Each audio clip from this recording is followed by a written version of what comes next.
The National Association of Equipment Leasing Brokers is the only leasing trade association developed by brokers for brokers. NAELB is over 10 years old, has more than 500 members from across the United States and Canada, and is growing rapidly every year. The NAELB is underwriting this tape series for our members as part of our ongoing commitment to excellence in leasing education. There are many compelling reasons for brokers in the leasing business to join NAELB. All members of the association subscribe to a code of ethics and agree in writing to be held accountable to that code. Members have free access to the NAELB attorney to assist in resolution of disputes, review contracts, or ask help with any legal question. We provide our members with dispute history information on funders and other brokers to assist in fraud prevention. NAELB has many funding sources that participate in our educational conferences throughout the year. Those sponsors help reduce the costs of these events to our member brokers. However, those funding source members are not voting members of the NAELB. That privilege is exclusive to broker members. It's the broker members who run this organization. The association website at www.naelb.org continues to grow and provide members with funding sources, information on fraud prevention, leasing education, and direct contact with their NAELB Board of Directors. As the leasing industry continues to change, brokers need to continually educate themselves to stay competitive and improve their bottom line. If you or someone you know would benefit from all the services provided by being a member, contact the NAELB at 800-996-2352. Welcome to the NAELB Education Series presented by Bob Baker. Bob is the Director of Education of the NAELB and was the 33rd person to receive the prestigious designation of Certified Lease Professional, CLP, the hallmark of knowledge and excellence in the equipment leasing industry. Bob was the first recipient of the Bill Graneri Top Gun Memorial Award. Bob brings to this educational series over 30 years' experience in finance and leasing, and is founder and president of the Wildwood Financial Group, the premier leasing education company in America today. Thousands of leasing professionals have attended Bob's seminars, workshops, and presentations through the years. We think you'll find that Bob's relaxed approach to the subject of leasing makes it easy to understand the key concepts that underlie success in our industry.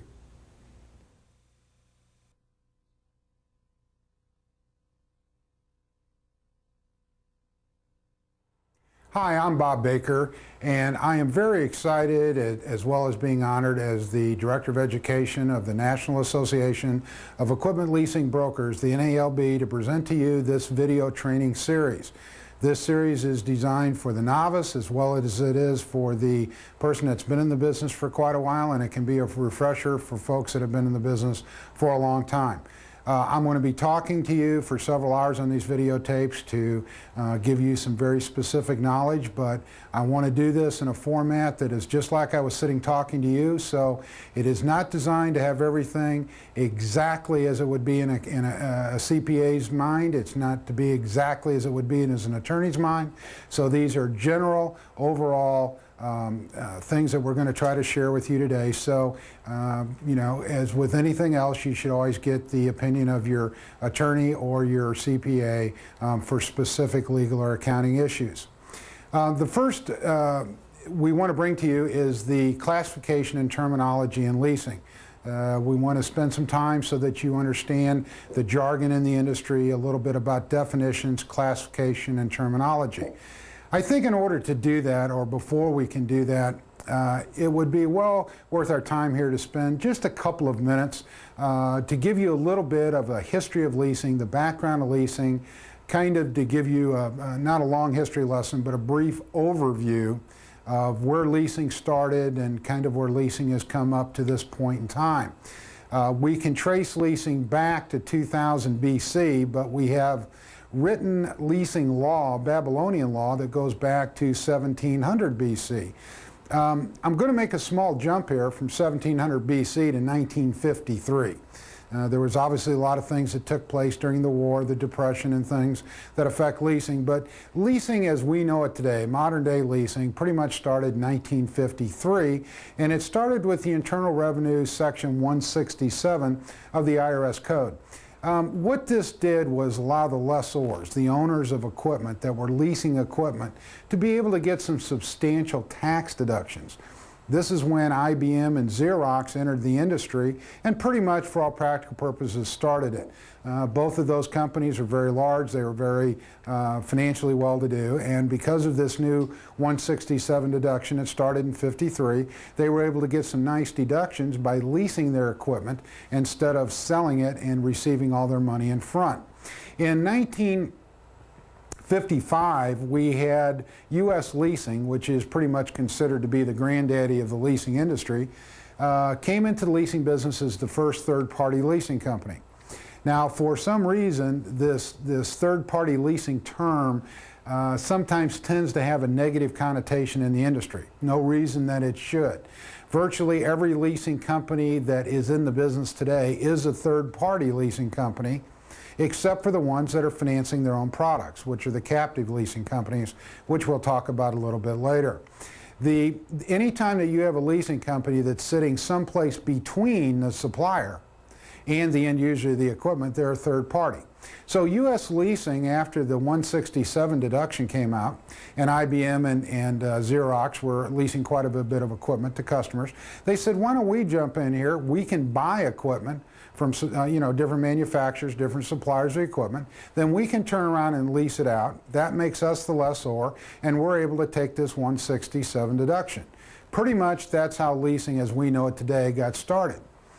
A few months later, in 1955, we had the Internal Revenue Service come out with ruling number 55-540. We will also talk about this a little bit more down the road, but just for the history side of this, this is when the end user, the lessee, was able to get a tax deduction for leasing the equipment themselves. So now we have the leasing company themselves, the lessor with some tax deductions. Now we have the end user, the lessee with tax deductions, and this is what we're talking about when we're talking about the tax benefits of leasing today. In 1962, we had the inception of the investment tax credit.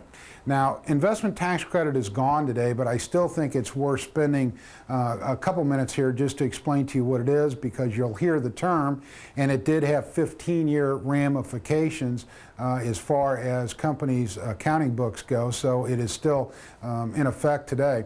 In 1962, the investment tax credit, better known as ITC, was established, and the purpose of the ITC was to stimulate the economy. The way it worked is that if a company was to acquire a piece of equipment for, say, $1,000 or $100,000, they were able to take a 7% tax credit, which on $100,000 would be 7% or $7,000. Now, this is a tax credit, not to be confused with the tax deduction. And what this meant was that on their taxes for that year, they were able to take $7,000 off their tax liability. So whatever the bottom line was that they owed in taxes, they got to subtract this amount. It was a major benefit. The ITC was actually in and out 4 times. It was finally increased to 10% before it was finally repealed. But what it did, for those of you that are new, is back in '84, '85, and '86, we used to do sometimes 40 to 50% of our year in the fourth quarter, because the accountants were all out there telling their customers, if you need to acquire equipment, get it before the end of the year, because if you do that, you got the tax write-off for the entire year. And a lot of companies were scrambling in December to have us get leases approved and things like that for them. So back in the old days, we didn't get to take any vacation between Christmas and New Year's. We were still docking deals on Christmas Eve. That investment tax credit, the ITC, has 15-year ramifications on the books. It is possible that it could come back, and there are some states that have looked at enacting it, so I thought it was probably important to at least mention it. In 1970, jumping forward from 1962, we had the Bank Holding Act. The Bank Holding Act was really an extension of a 1938 law, but what the 1970 Bank Holding Act did was allow bankings banks to get involved in non-banking activities, which leasing was considered one of them, and this is when banks got into the leasing business. In 1972, a couple years later, we had the creation of FASB, the Financial Accounting Standards Board. Now, FASB is the group that makes the rules for the accountants, to put it in simple terms. They are to the accounting community what the Internal Revenue Service is to the tax community. FASB sets the rules, and it's important to know who these people are, because later on, when we get into some classifications and terminology, these will be controlled by the FASB regulations. In 1986, we had the Tax Reform Act of 1986. This was probably the most intensive, complicated piece of financial legislation ever in the history of the country. It did a lot of major things, but it had two major impacts on our industry. Number one, the investment tax credit that we just talked about, that was established back in 1962, was eliminated for the last time. Not that it couldn't come back, but there has been no ITC since 1986. But keep in mind, of course, that it still had 15-year ramifications, so people that used IT in '86 would still have to live with that until 2001, which means if they sold equipment of which they had taken ITC, there would have to be a recapture of part of that. We had the ITC repealed, and the other thing that had major implications, and still does today, is the alternative minimum tax, AMT. I'm going to visit with you a couple minutes here on AMT, because we're not going to cover this later on when we get into classifications and terminology.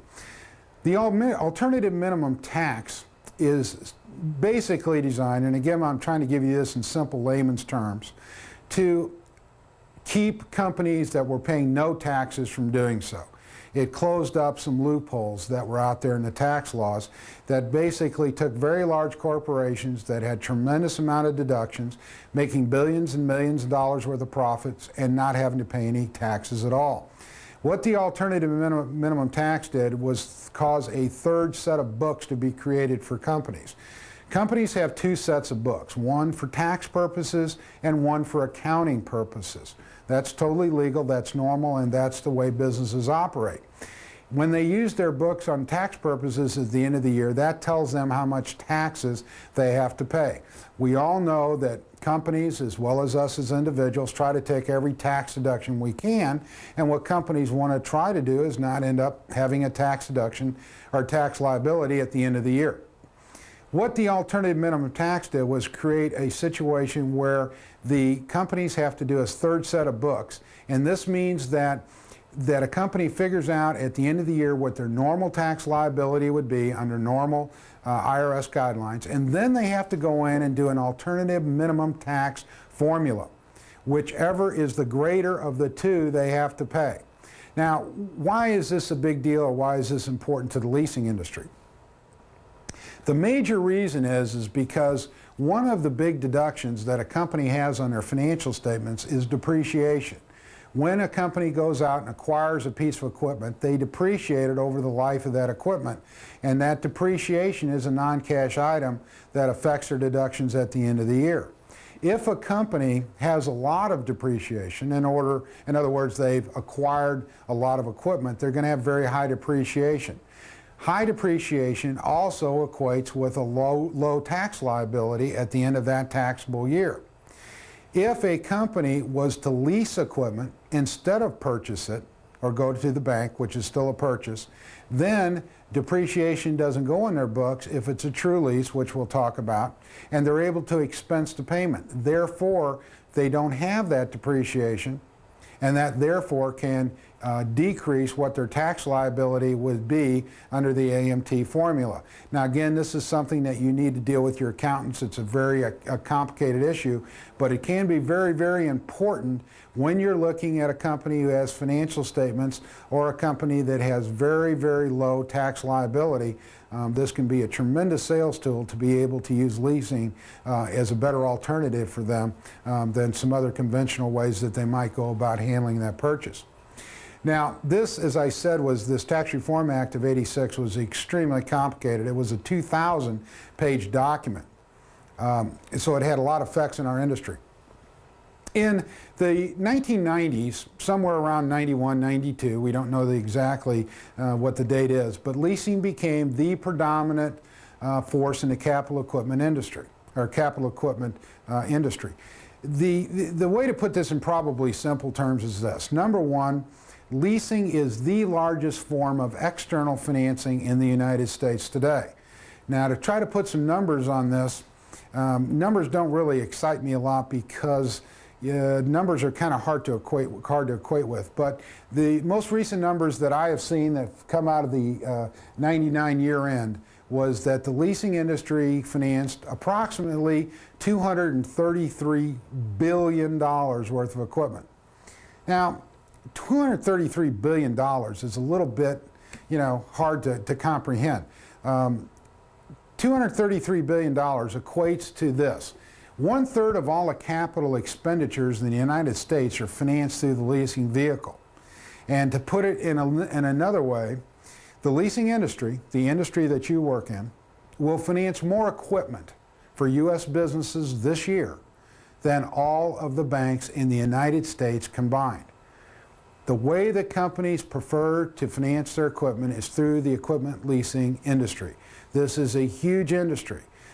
It has had a minimum 5% growth since 1953. It's never had huge boom years. If we've had any boom years, it's really been the last couple, which have been extremely good. But the business has grown, and it's been a constant growth all through the years. 8 out of 10 major U.S. companies use leasing as one of their primary financial vehicles, which with the volume of business we do should not be surprising to you. And one other thing that I want you to keep in mind is that the bigger companies, the Fortune 500 companies, don't think because they're rich from cash they don't lease. The bigger companies get, the more they tend to lease. And if you think about that, that makes sense because they want to conserve their capital. Now, let's go into some terminologies. Let's try to put some specific definitions to who's who in the zoo here, if we would, and some different classifications and terminology. I think number one, the first thing that we might want to try to define from a practical standpoint is what is a lease itself? A lease is just a rental agreement. It is a company, and in our case, we're only dealing with commercial transactions. It is a company that has agreed to rent a piece of equipment from a company that owns it for a specified period of time. There's really no difference between leasing a car or renting a car. The difference is you rent a car for a day, you lease a car for a specified period of time, so you agree to rent that car every day for X number of months. Excuse me. So a lease is strictly a rental agreement, and you will see that in a lot of the legal documents that we deal with, you're going to see the term rentals referred to much more than you will see the word payments referred to, because this is a rental agreement. Now, the parties that we have in a lease are pretty constant. We always have to have an existing triangle, and in some cases 4 players in a lease. And let's go through and define what each one of those players are and what their role is. The first person that we have in a lease transaction is the lessee. The lessee is the company that is going to be using this equipment and the one that is going to be paying the rental payments. So we have a company here that has gone out and acquired a piece of equipment by leasing it instead of buying it. So they're paying rental payments every month for the use of that equipment. Now, the second player that we have in a leasing transaction is the lessor. The lessor is the owner of the equipment. This is the person that owns it and will be receiving those rental payments from the lessee every month. Now, the third player that we have in the leasing transaction is the vendor. The vendor's definition is very simple. The vendor is the supplier of the equipment that is subject to the lease. So first of all, we have a company that is looking for equipment. They're working with the vendor. The vendor supplies that piece of equipment. The lessor buys the piece of equipment from the vendor, so the lessor now owns that piece of equipment. And the lessee has signed a lease agreement and has agreed to make payments to that lessor each month. Those 3 people exist in every leasing transaction. We have a lessee, we have a lessor, and we have a vendor in every transaction that we do. Now, a fourth player that can be into the lease transaction is a funding source. A funding source, by definition, would be the supplier of the funds to acquire the equipment from the vendor. In most cases, and with most of you, the vendor and the funding source will be one and the same party, but they don't have to be. The lessor can go out and acquire the equipment with use of a funding source's money or their own. In other words, they could use their own money to acquire the equipment, or they could go out and borrow the money. If they borrow the money, then they're doing that with a funding source. Now, those players are the ones that exist in each leasing transaction that we do. Now, one thing that is worth mentioning here at this point is that we're talking about a lessee. In some situations, we could have co-lessees. This means that we have more than one company leasing the equipment. In quite a few transactions and situations, we will have a company that may be too weak to get the equipment on their own, and they will use another company that there's a relationship with to co-sign with them, if you will, on the lease. But in most cases, instead of them being a co-signer or a guarantor, they become a co-lessee. In a lot of cases, a co-lessee is better than a guarantor because the tax advantages of the lease can go to either party since they're co-lessees, or they can split them, and it makes collections easier for the funding source if they have a co-lessee versus a guarantor situation. Now, this may sound a little confusing, and I promise you that as we move forward, we'll start tying a lot of these things up, because I understand when we're doing terminology and classifications, we're kind of fragmented as we go through this. But bear with me and you'll see that this will all flow together here shortly. You're going to hear a couple terms that are out there when we're referring to these players, and that's, is a leasing company brokering or is a leasing company discounting? So let's kind of define here the difference between brokering a transaction and discounting a transaction. A broker brokers a transaction. If a company discounts it, they're not a broker, they're a lessor. Primarily the difference between a broker and a lessor is the ownership of the equipment. So let's try to take these one at a time. A broker, what's a broker's function? Exactly what does a broker do? A broker goes out and either visits with vendors or lessees or both, and he puts together a company that wants to acquire equipment, a company that wants to sell equipment, and a funding source that wants to finance the equipment, and he brings those three parties together. Now, that may be done by putting a program together with the vendor, and the vendor is referring business over to the broker to get their customers financed, or it may be that the broker has gone out and visited with companies and sold them on the fact that if they need to finance equipment, to come to them, and then they will go out to the vendor. Regardless of which way they do it, the bottom line is that the vendor is the one that's selling the equipment and needs the broker to get financing. The end user, the lessee, wants to acquire the equipment from the vendor, and he needs the broker to help him put that together. And so he goes to a funding source, he gets that transaction approved. The funding source will write a check to the vendor to acquire the equipment. So the funding source will own the equipment. And in that case, the funding source is the lessor. Then the lessee will be making payments to them. The lessor, who's the funding source in this case, will write a check to the funding source and will own the equipment. So in a brokering situation, all a broker is doing is bringing the lessee, the lessor, and the funding source together and getting paid a commission to do that. Now, how is the commission determined? We'll get into this a little bit more when we get into the marketing section of this program. But primarily, to put it in the simplest terms, the funding source is going to give a cost of funds to the broker. He's going to say, this is how much money I need to make to put this money out on the street. The broker, in turn, is going to turn around and mark that money up. Just like any other product, leasing is no different. Our product is money. and we're going to be getting money at a certain cost from our funding sources. We're going to mark that money up. We're going to put profit in there. Then we're going to charge the lessee that profit into the payment, and then when we broker the transaction, the funding source will do a calculation, and whatever is left in excess of what their original costs were that they were charging us will go to the broker as a broker fee.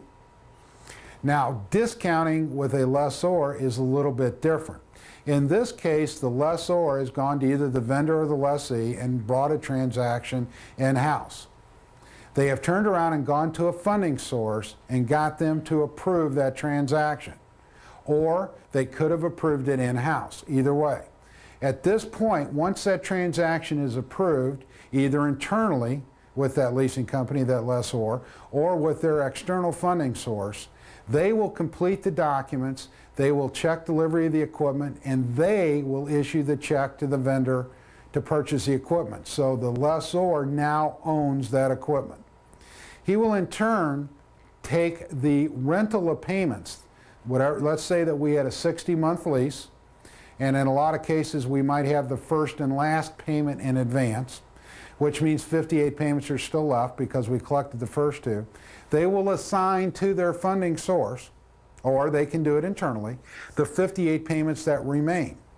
If they assign the 58 payments that remain to a funding source, again, it works on the same formula that a broker does. They have a cost of funds, they have marked them up, and the difference between the two, plus the two advance payments, will turn around and be theirs as income on that transaction. So the primary difference between a broker and a lessor is ownership of the equipment. A broker is getting fee income for putting the transaction together. The lessor actually will own the equipment. Now, an advantage that a lessor has over a broker is that since they own the equipment, they will be collecting some money at the end of the lease, and we're going to talk about that a little bit later, exactly how that works. That's called the reversionary interest or the residual on the lease. But there is also some baggage that goes along with that, because as a lessor, when you are discounting a stream of payments to a funding source, the guarantees and the reps and the warranties, the representations and warranties that are made to the funding source are much, much more involved and stringent than if a broker does the transaction. Recognition of income on a discounted transaction versus a broker transaction is completely different. When a broker brings in a transaction, all that fee is immediate income. When it is discounted, that fee has to be turned around and spread over the term of the lease, and they have to do what's called an accretion of the residual. There are also some other legal ramifications and liability issues with a lessor, because since they own the equipment, that creates certain liabilities just from the ownership of the equipment itself, and we'll talk about that a little bit later when we talk about insurance. And there are also additional administrative expenses to a lessor that a broker does not have. That would be things like they have to do personal property tax declaration, collection of taxes, and things, UCC filings and things like that. So as we go through these, you'll find that there are differences, but if you're new in the business and you're deciding whether to broker or to discount or do the combination of the two, it is very important that you look at the pros and the cons of brokering and discounting, because there is large advantages and there are large disadvantages to both.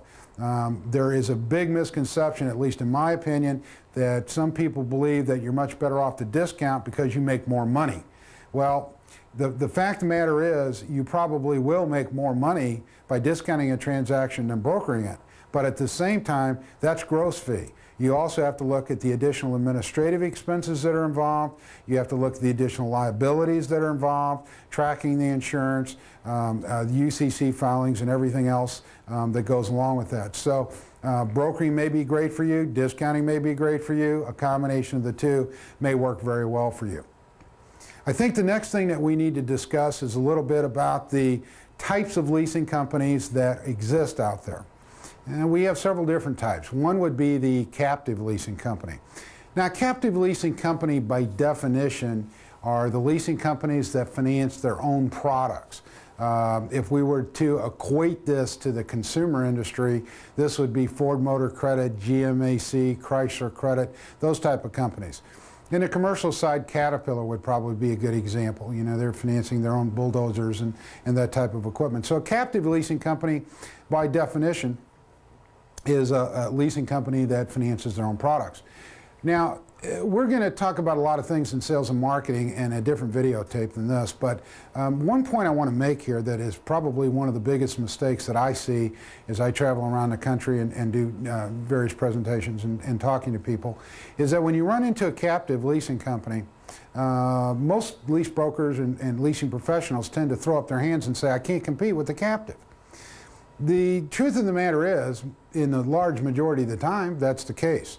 You have to remember that the captive leasing companies exist for one reason, and that's to move product for their parents. They're not particularly a profit center for them, which in some cases they may be, but their primary purpose is to sit there and finance their own products and keep the production lines moving.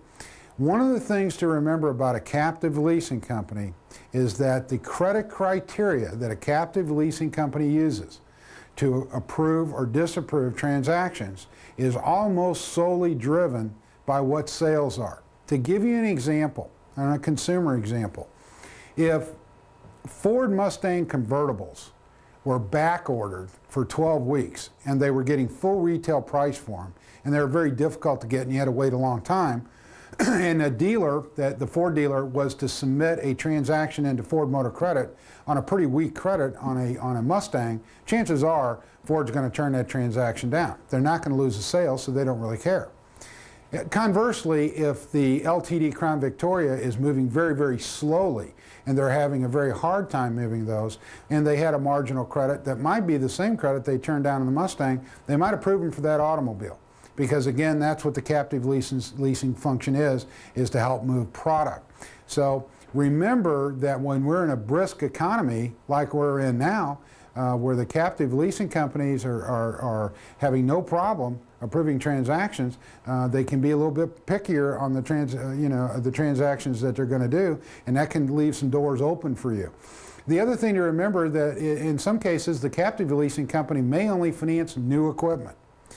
They may not finance a used piece of equipment, even though it might be for a Fortune 500 company. So in some cases, what the captive leasing company does not want may be very excellent business for you to get. The other thing to remember as well is that captive leasing companies in many cases will only finance their product. And a lot of vendors don't sell exclusively the product that captive leasing company sells. For example, you might, and I don't know that this example would be correct, but I'm just so you understand, you could have a Caterpillar dealer that might have a used piece of John Deere equipment, and they can't take it and run that through Caterpillar. So if a customer of the vendor is buying equipment from various manufacturers, then the captive leasing company may not be applicable in that situation. So the bottom line that I'm trying to say is don't automatically think because you run into a captive leasing company that you're dead, because in a lot of cases there are some niches that are available there and you can make some substantial income off them. After the captive leasing company, the next one we have are what I call the big boys, or the large leasing subsidiaries. Typically these are the leasing companies that have been put in place by their parent company to get some nice tax deductions. We talked about that a little bit on the 167 deductions earlier, that these leasing companies can get some nice tax write-offs. So some of the large companies that are out there will put leasing companies in place so that they can take their profit, invest them in leases, and pick up some substantial tax deductions, and at the same time make some pretty good profits.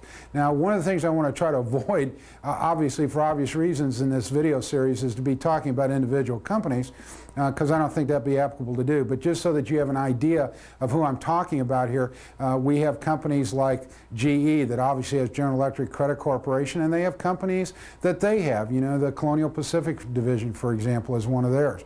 For years, that was owned by Pitney Bowes. You have Circle Business Credit, which is Xerox, and you have the list of these companies that are owned by the parent companies out there goes on and on and on. But they're basically large companies that are subsidiaries of their large parents that are there to be able to pick up the tax deductions. Now, the next type of company that we have out there is the independent leasing company. Independent leasing companies are lessors. They typically are discounting their transactions to funding sources, but the independent leasing companies, remember, because of the fact that they are discounting, and they are the lessors, own the equipment. So we have quite a few of those out there. In numbers, they're not the greatest number out there. The overdriving number in numbers of companies are brokers. Brokers, again, are companies that are putting vendors, lessees, and funding sources together and getting paid a fee to do it. So they're strictly a clearinghouse or a warehouse, if you will, of a sales force out calling on vendors and lessees, finding people that need equipment or need to sell equipment, funding sources that need to get money invested in leases, and they bring that business to them, and so they're the brokers. So we have the captive leasing companies, who are the companies that finance their own products. We have the big boys out there that are tax arms for their big parents, and those are some of your big primary funding sources in the country, the big ones. You have the independent leasing companies. Some of those are very small, some of them are very large. And then, of course, we have the broker community out there. Some of the statistics, by the way, in this industry may surprise you. Nobody has exact numbers on them because we don't know exactly how many leasing companies that are out there. But from my experience and everything that I've read, if I had to pick the average number of employees that work for a leasing company in the United States, as far as the average number, I would say it's probably 5 or 6. Maybe even less than that, because for every GE that's out there that has thousands and thousands of employees, we turn around and we have the small broker that could be a 1 or 2 person operation. Now, we have another type of company out there that is known as the super broker. Some people call these master brokers. The super broker's function, and there are a lot of super brokers out there, is basically an intermediary between brokers and funding sources. In a lot of cases, brokers do not qualify to go out and do business with the large companies or the independent leasing companies because there's actually several reasons. Number one, most of the larger funding sources in the country won't even talk about doing business with a broker unless he has 2 or 3 years of experience and a good track record in the industry. So if we have a very small broker that is only doing 2, 3, 4, 5 transactions a month, and he's new, he can't go into these large companies, but he can go to a super broker. The super broker is set up with the big companies, and you can send a transaction into a super broker. They, in turn, will send it into the big boy, and there, of course, is another layer of profit in there that they get. Now, would you want to turn around and deal with the super broker if you were able to go into the big company yourself? Well, the obvious answer to that is probably not, but there are some exceptions to the rule, because a super broker becomes, in a lot of cases, the back room for a small broker. In other words, the small broker can simply find a transaction, do the credit investigation, send it into a super broker, and when it's approved, the super broker will do all the documents, they will send them out, they will take care of all the paperwork, and then turn around and give the broker a check for bringing that transaction to them. So the super brokers fulfill a very open situation that's out there for brokers that sometimes do not have the volume requirements that are necessary to do business with the large companies, or they do not have the time and business requirements to be able to do that. And of course, the other thing is the super brokers in many cases have access to several large companies, not just one. So they've got a lot of different places that they can turn around and take that transaction. I think probably a good equation to this, or an analogy to this, would be an insurance agent. An independent insurance agent could be working with many, many different companies, where if you're dealing with somebody at State Farm, if it doesn't fit State Farm's guidelines, that agent's not going to be able to help you. I think probably the next thing that we probably should talk about is what happens at the end of a lease. Now, this is something that we started to hit on when we were talking earlier about brokers versus lessors, and brokering transactions versus discounting them. So I'm going to try to pull a little bit of this together for you. At the end of a lease transaction, there is a thing called a reversionary interest. You don't tend to hear the term reversionary interest a lot. You hear the term residual. They're kind of the same thing. But let's talk about a lease for a minute that you've done. It's been finished, and the lessee's making payments, and let's say that this is a 36-month lease. After the lessee has made payment number 36, something's got to happen. And the lease contracts, and again, I'm going to just talk generically here because there's many, many exceptions to the rule, but the general lease contract gives a lessee three options. Option number one is that they can return the equipment at the end of the lease. The second option is they can buy the equipment at the end of the lease from the lessor. And the third option is they can release the equipment at the end of the lease from the lessor. Now let's tear these three things down a little bit and get kind of specific with them. The lessee at the end of the lease has an option to return the equipment.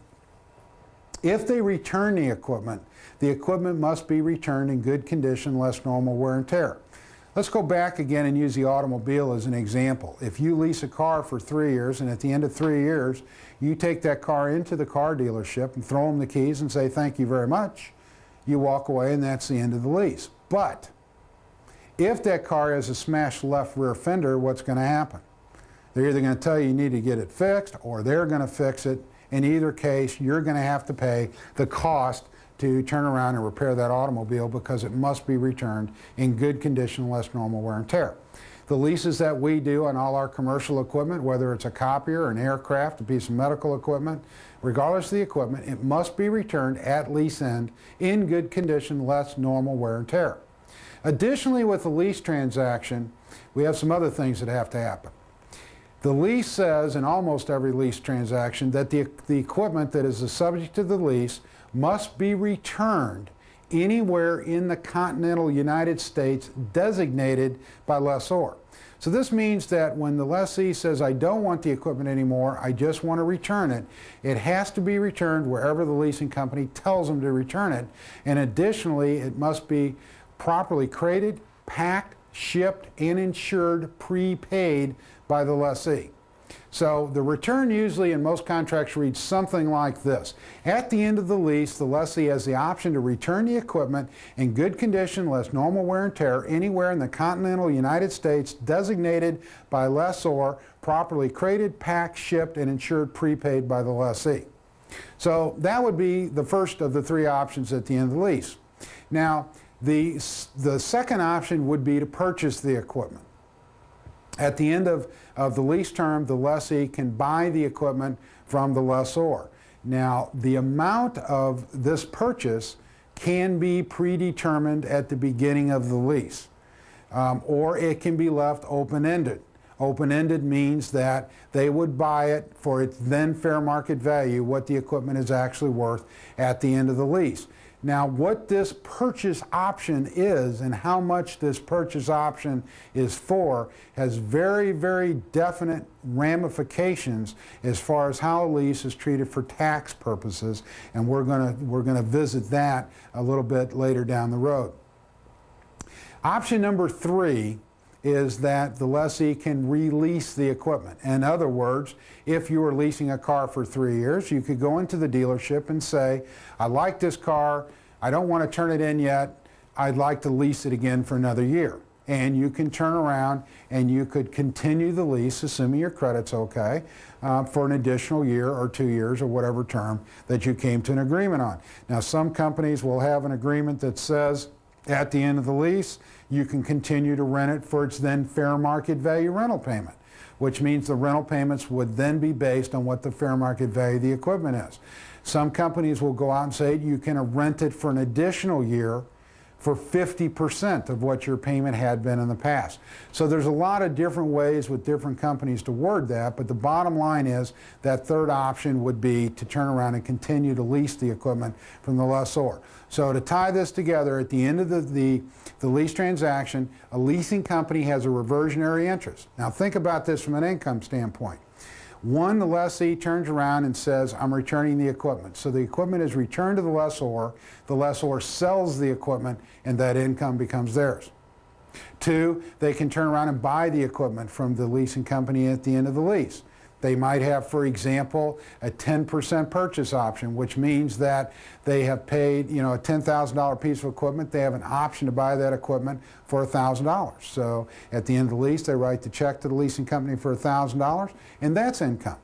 Or they could turn around and say, I want to continue to release it, and so they're going to pay X number of dollars a month for another year. And of course, those additional rental payments would be income to the lessor, and then they would still have a purchase or return provision at the end of the lease. Now, not all leases have all three of these.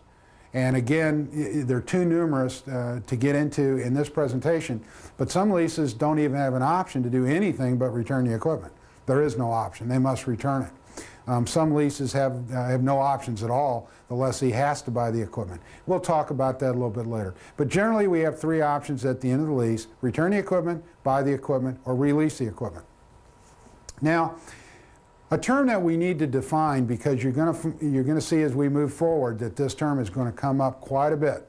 And as you're out there in the real world, in the everyday leasing business, you're going to run across this term a lot. So I want to take a minute here and be very specific so you understand it. And this term is fair market value, also known as FMV.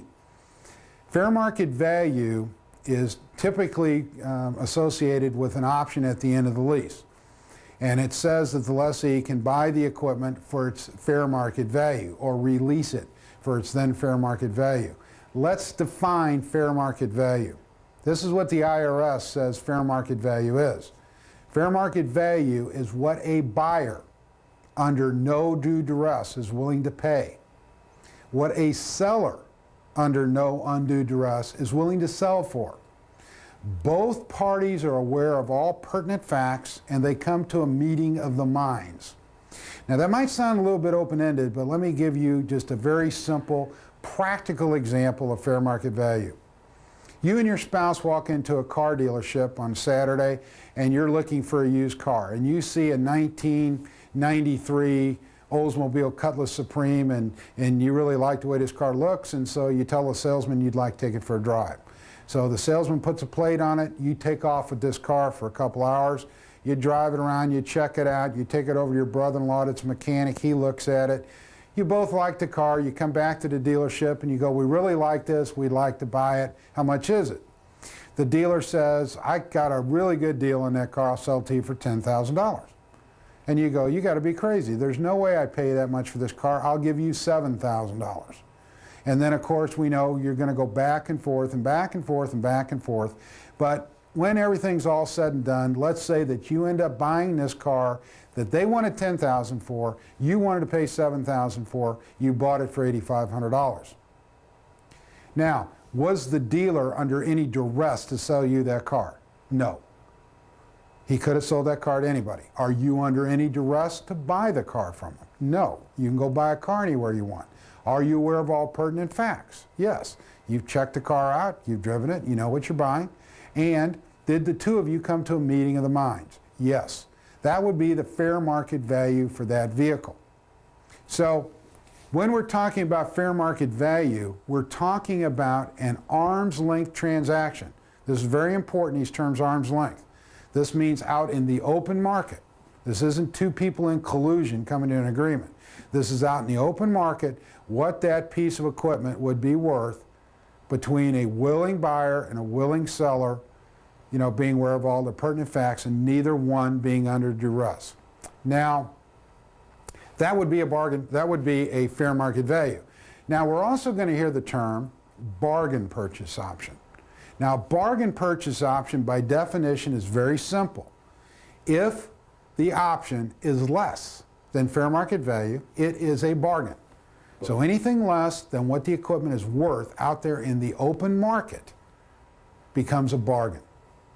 The other term that we'll hear is a nominal purchase option. Now, in the industry, nominal purchase option is pretty much synonymous with a dollar. So if we were to say you can buy the equipment at the end of the lease for $1, then that's a nominal purchase option. Now, you're going to see when we get into classifications that this is very, very important. So if you haven't got a good grasp on this, this would be a real good time to rewind this and go back and get it, because this is going to have very definite effects when we start talking about what leases can be written off for tax purposes and which ones cannot. Now, let's go through a few other pieces of terminology here before we get into our classifications. Let's talk about recourse and non-recourse. You're going to hear this term around a little bit. Recourse means that when a broker or a lessor is going to a funding source to get their money, that they can sell, or in the case of a broker, or assign, in the case of the lessor, the stream of payments or the lease on a recourse or non-recourse basis. Recourse means that if the transaction goes bad, you have to buy it back. Now, there can be recourse all the way from the point where if that lessee sneezes wrong, in other words, if they're 10 days past due, either the broker or the lessor has to write a check and buy it back. Or it could be that if the equipment's repossessed, after it's sold, they have to pay a deficiency. It could be that you have a certain amount of time to do it. It could be that the recourse, which is also the term remarketing is used a lot, over a period of time, that if a piece of equipment, if a lease goes bad, the broker or the lessor has 6 months, in order to pay the thing off, because the funding source may give them time to go out, repossess it, take legal action or whatever. It could be that it's a limited recourse, which is kind of halfway between the two. It could be if the transaction goes bad in the first 90 days, they got to pay the whole thing off. If it goes bad in the first year, they have to pay 80% of what the balance is. It could be 50% the second year, 30%, or any combination in between the two. The bottom line is here whether or not you're selling or discounting paper with or without recourse. Generally speaking, a broker is selling a transaction, and I use the word selling because a broker, again, is selling that whole transaction to a funding source on a non-recourse basis. That means that the broker is not responsible in any way, shape, or form for non-payment by the lessee of that lease. Now, we're going to talk about this a little bit later when we talk about funding sources, but you have to remember, and this is another huge misconception with brokers, that if you're selling a transaction on a non-recourse basis and that transaction goes bad, that you're not on the hook for it. That could be, nothing could be farther from the truth.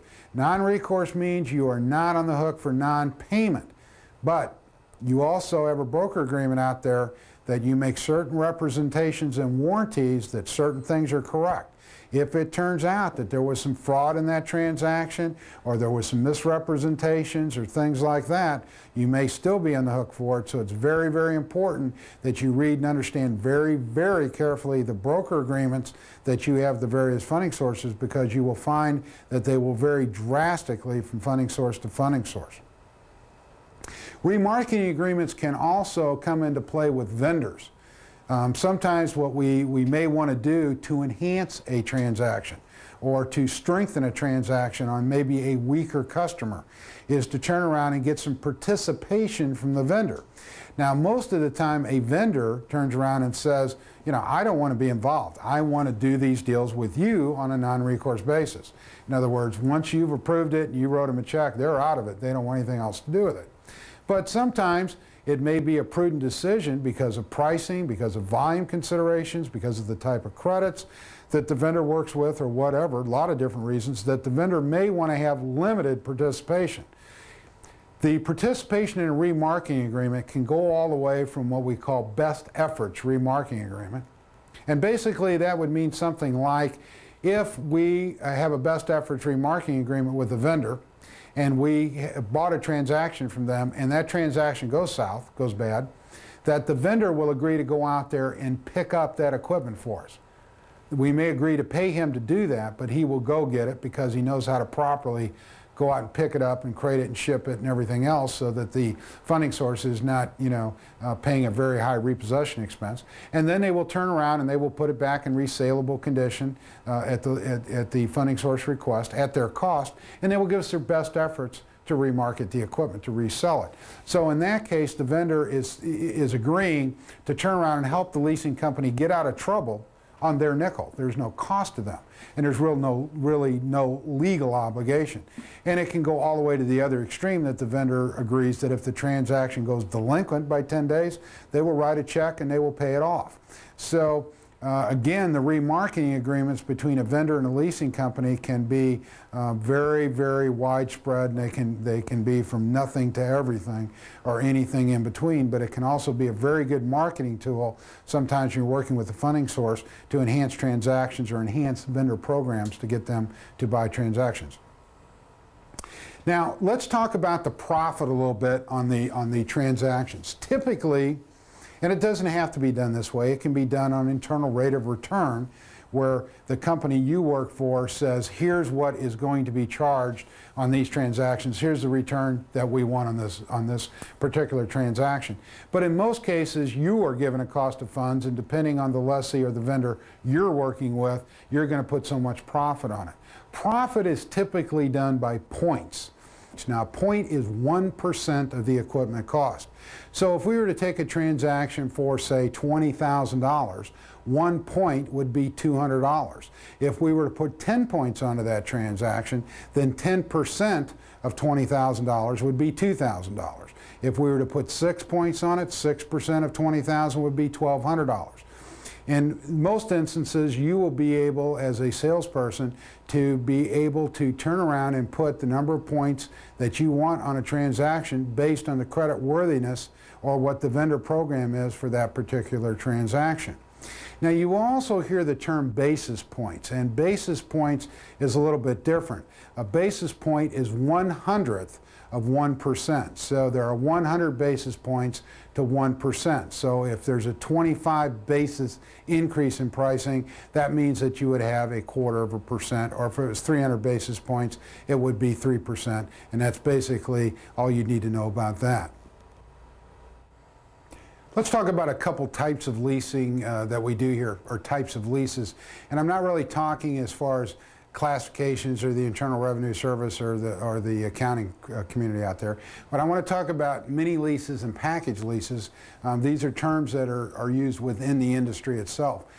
A mini lease, by definition, and it's also called sometimes application-only lease, but the common term is a mini lease. A mini lease, by definition, is a lease that it can be accomplished with no financial disclosure.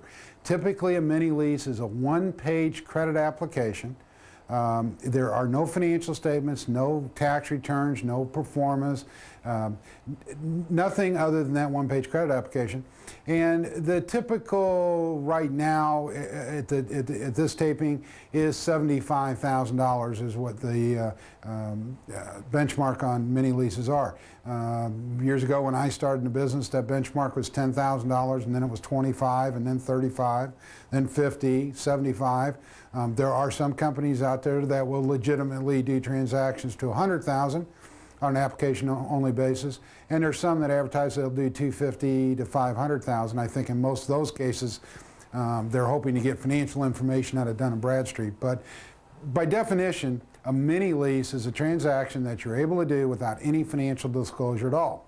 Now, a package transaction would be a larger transaction over whatever that threshold is. In this case, let's say $75,000, or it could also be for a smaller transaction for $25,000 or $30,000 that does not qualify under the mini lease credit criteria.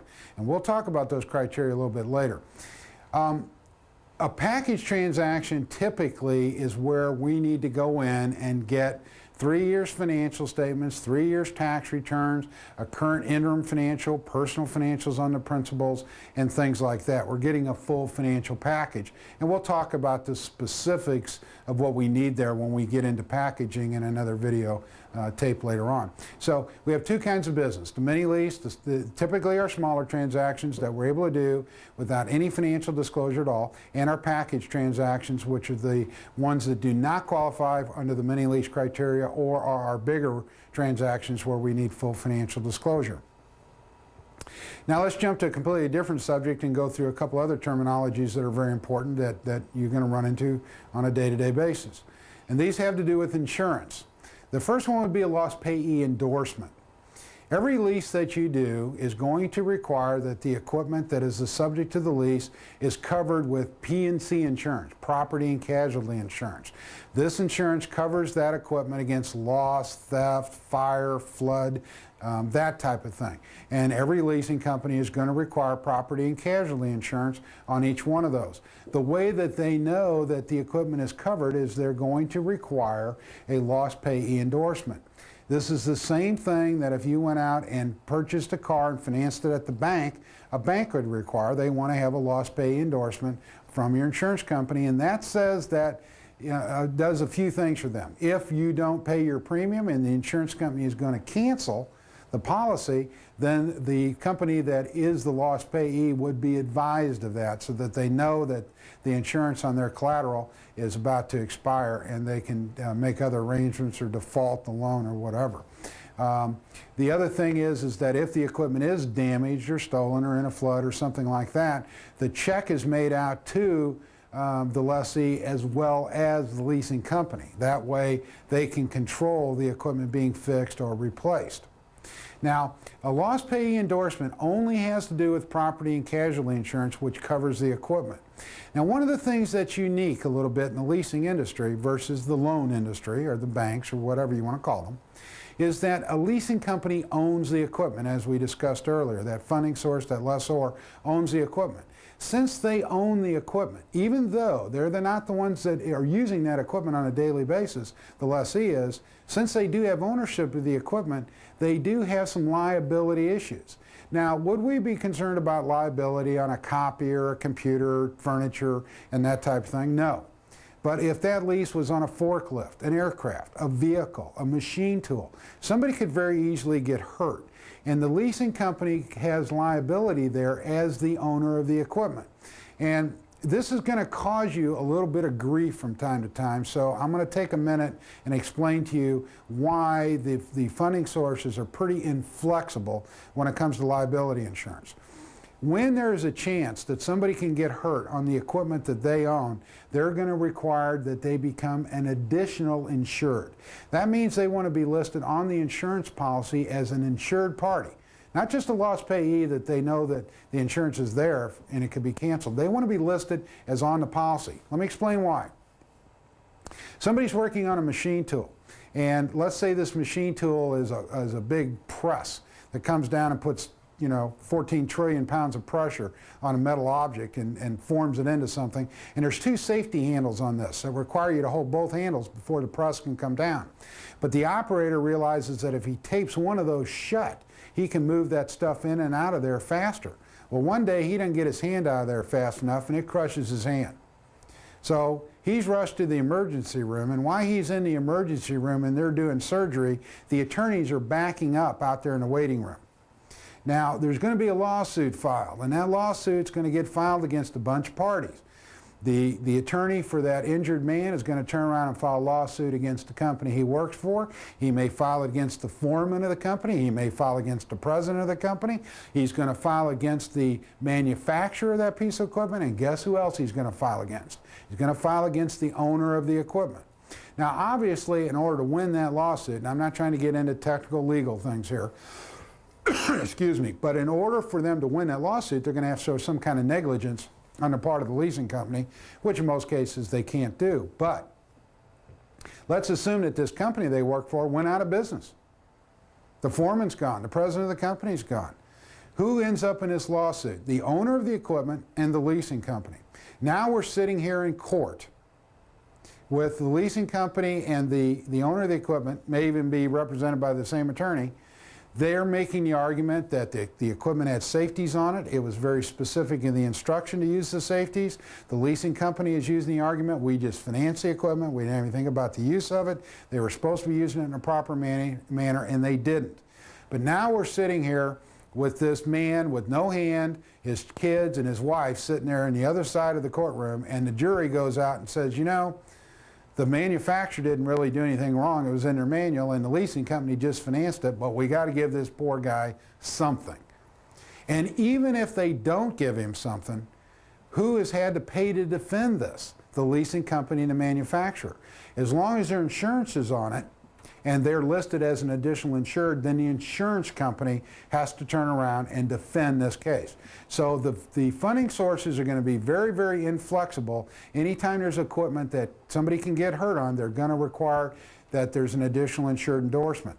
Now, very few leasing companies will hold up funding to a vendor, in other words, paying the vendor on the property and casualty insurance, as long as the lessee has signed a letter he understands he has to have it. But if the equipment requires liability insurance, the leasing company does not want to write a check for that equipment, because that means they own it, and they don't want to own it until they know it's insured. So when you have a liability situation, they're going to require a binder.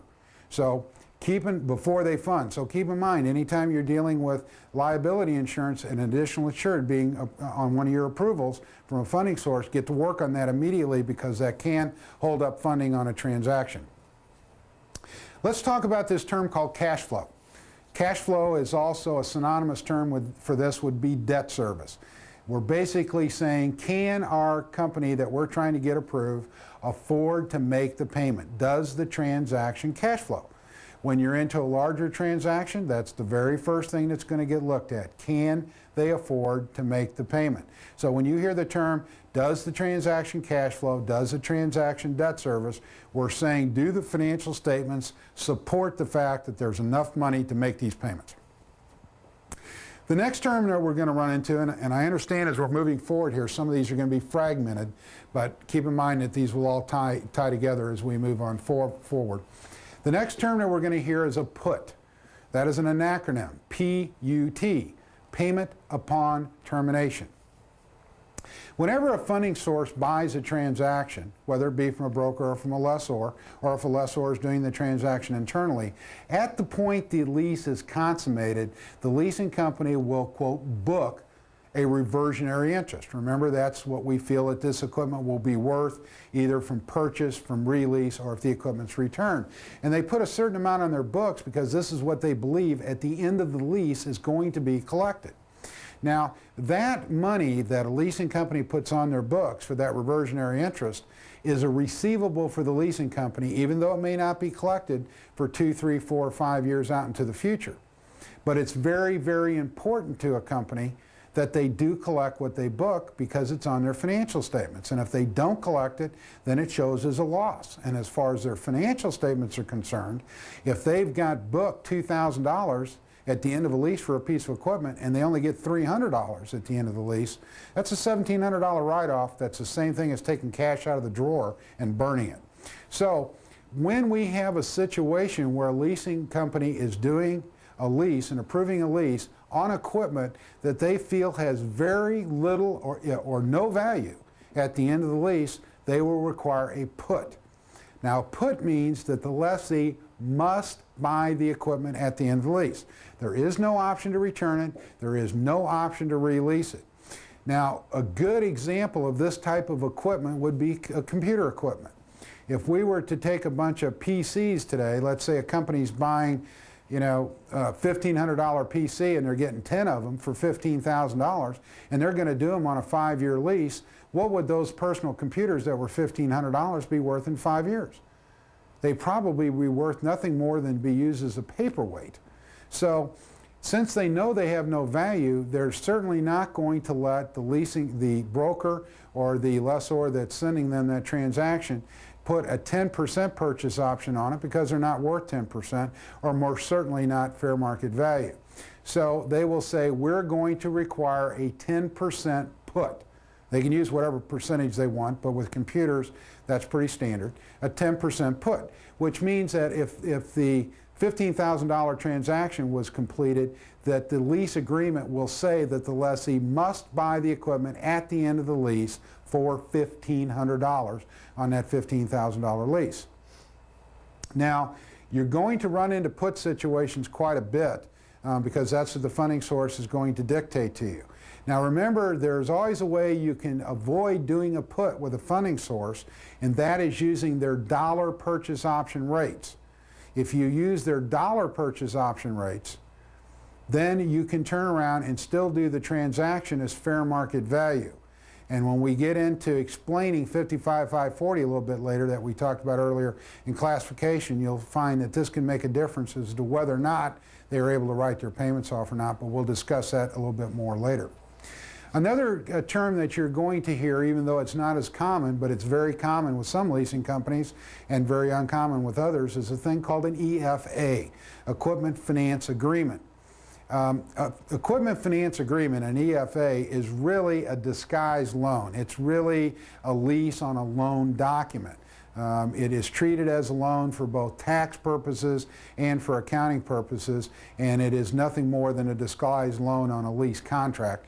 And sometimes you will have leasing companies that want a transaction done on an EFA because in that case they don't own the equipment, they have a lien on it, same as a bank would, and that makes the liability of ownership go away. So sometimes with some companies, they want all their vehicles done, for example, on an EFA, then they just have a lien on the title, but they have no liability involved if the vehicle is in a situation where somebody gets hurt. Another term that you're probably not going to hear very often, but is very important that you do know about, is Section 38. We will talk about Section 8 a little bit more in marketing when we talk about equipment, but Section 38 is equipment that the IRS has determined that depreciation can be taken on. As long as you can take depreciation on it, which is virtually everything that is personal property, then it's leasable. If it doesn't qualify under Section 38, you can't lease it. The list of what you can't lease is very, very short, and it's probably not even worth getting into, but something, for example, that would not be covered under Section 38 would be single-use equipment. If you had a piece of equipment that had no value whatsoever to anyone else other than that particular company, then it would not qualify under Section 38, and it would not be leasable. What is equipment that's not depreciable? You know, you've got consumables, and you have to be very careful about that. If you were to do a palletizing machine that basically nails a bunch of boards together to do a pallet, but included in that lease was 2 cases of nails, those nails are not leasable. They're not depreciable. Those are consumable item, and you'd want to be very careful not to have those listed on the lease itself. Another term that is important for us to understand is the difference between payments in advance and payments in arrears. Payments on leases are typically in advance. Loans are typically payments in arrears. If you were to go to a bank today and you were to borrow $30,000 to buy a new car, and the check was made out to you in the car dealership, you closed the loan today, they gave you the check, you went down and paid for the car, when is your first payment due? It would be 30 to 45 days into the future. So those payments would be being made in arrears. The payments are made sometime after the loan has been closed. Now, leases are typically payments in advance. To give you a simple example, if you were to go out and lease an apartment and you move in today, when is your first lease payment due? The day you move in. So payments are in advance. Typically, in smaller lease transactions, we'll get 1 or 2 payments in advance. Those are not to be confused with a down payment, and we'll discuss that a little bit more when we get into the benefits of leasing. So you have payments in advances on leases, you have payments in arrears on loans. Now, another term that you're going to hear come up are off-balance sheet leases.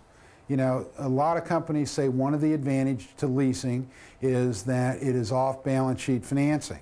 In order to be an off-balance sheet lease, it has to be an operating lease, and we're going to discuss that when we get into classification on our next tape. But it is very important that you do understand that in order to be off balance sheet, a lease must be an operating lease and qualify under the Financial Accounting Standards Board's ruling number 13, which we will discuss later on.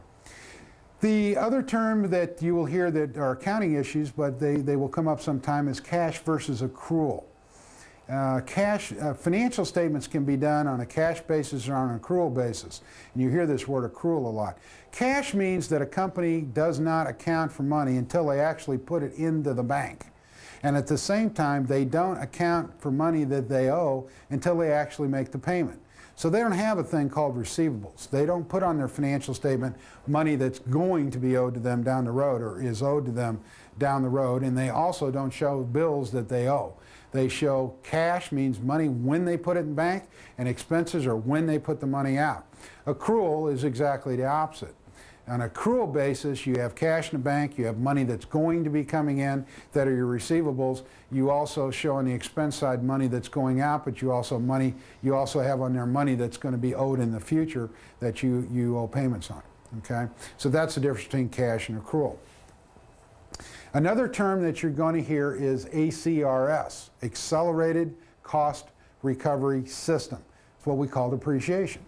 And ACRS came about in 1981, and this is what we know as depreciation and how companies are able to take depreciation on equipment. And I'm just trying to give you a general overview here, but if you remember, we had this Tax Reform Act of 1986 that we visited about earlier in this videotape, and we talked about that there was a lot of changes that took place under that Tax Reform Act, and one of them was the ACRS schedules, and it was modified to now be called MACRS, Modified Accelerated Cost Recovery System. That took place in 1986, and that term is known as MAKERS.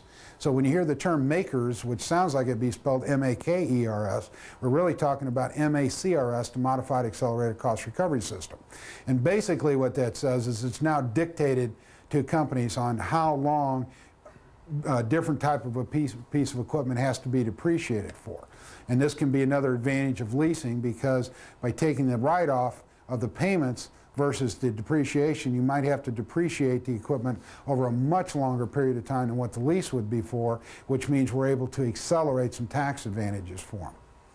So MACRS will conclude the terminology section. I haven't covered every terminology and every definition that's out there, but I think the majority of the ones that you're going to run into in your everyday career in the leasing business, we have pretty well covered in this section.